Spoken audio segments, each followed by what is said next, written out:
বিশ্বকাপের ফাইনালে ওঠার লড়াইয়ে রাতে মাঠে নামবে বর্তমান চ্যাম্পিয়ন আর্জেন্টিনা ও দারুণ ছন্দে থাকা ইংল্যান্ড।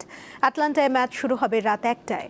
কোয়ার্টার ফাইনালে নিজ নিজ প্রতিপক্ষকে হারিয়ে শেষ চারে জায়গা করে নেওয়া দুই দল এখন আরেকটি ঐতিহাসিক সংঘর্ষের অপেক্ষায়। আন্তর্জাতিক মান, সেরা fire resistance, BRB cables. Argentina ও ইংল্যান্ডের ফুটবল দ্বৈরথ মানেই মাঠের লড়াইয়ের সঙ্গে ইতিহাস আর উত্তেজনার মিশেল। বিশ্বকাপে এ নিয়ে ষষ্ঠবার মুখোমুখি হচ্ছে দুই দেশ। লিওনেল মেসি ও হ্যারি কেনের দ্বৈরথ ঘিরে সমর্থকদের আগ্রহ আকাশচুম্বী।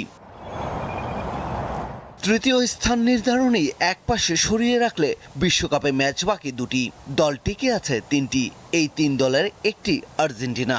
২০২২ সালের চ্যাম্পিয়নরা এবার যদি বিশ্বকাপ শিরোপা ধরে রাখতে নাও পারে, তবু এ পর্যন্ত আশাকে খাটো করে দেখার সুযোগ নেই। তবে সেমিফাইনালে উঠলেও আর্জেন্টিনার খেলা অনেক সমর্থকের মন ভরাতে পারেনি। তারা মনে করছেন আর্জেন্টিনা মাঠের সেরাটা দিতে পারছে না।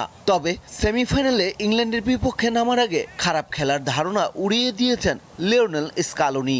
আর্জেন্টিনা কোচ বলেন, মানুষ যেমনটা মনে করছে তার চেয়ে ভালো খেলছে তার দল। আর্জেন্টিনার সর্বশেষ ৪ বিশ্বকাপের মধ্যে এ নিয়ে তৃতীয়বার সেমিফাইনাল খেলছে। এর মধ্যে ট্রফি এসেছে ২০২২ সালে। প্রতিপক্ষের দুই তারকা হ্যারি কেন ও জুড বেলিংহামের প্রশংসা করলেও তাদের থামানোর পরিকল্পনার কথাও জানিয়েছেন স্কালোনি। সেই সাথে সেমিফাইনালের মহারণের আগে বাংলাদেশের সমর্থকদের উদ্দেশ্যে হৃদয় ছোঁয়া বার্তা দিয়েছেন আর্জেন্টিনার কোচ। এত দূর থেকে বাংলাদেশ যেভাবে আর্জেন্টিনাকে সমর্থন করে তা আমাদের সত্যি অবাক করে।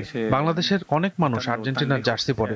এটি অসাধারণ ও খুবই সুন্দর একটি বিষয়। আশা করি এবারও আমরা তাদের খুব ভালো কিছু উপহার দিতে পারবো। বিশ্বকাপের দ্বিতীয় সেমিফাইনালে আর্জেন্টিনা ও ইংল্যান্ডের লড়াইকে খুব হাড্ডাহাড্ডি মনে করছে অপটা সুপার কম্পিউটার। তবে হিসাবের দিক থেকে সামান্য এগিয়ে রাখা হয়েছে ইংল্যান্ডকে। মুখোমুখি লড়াইয়ের ইতিহাসেও এগিয়ে রয়েছে ইংলিশরা। এখন পর্যন্ত ১৪ বার দেখা হয়েছে তাদের।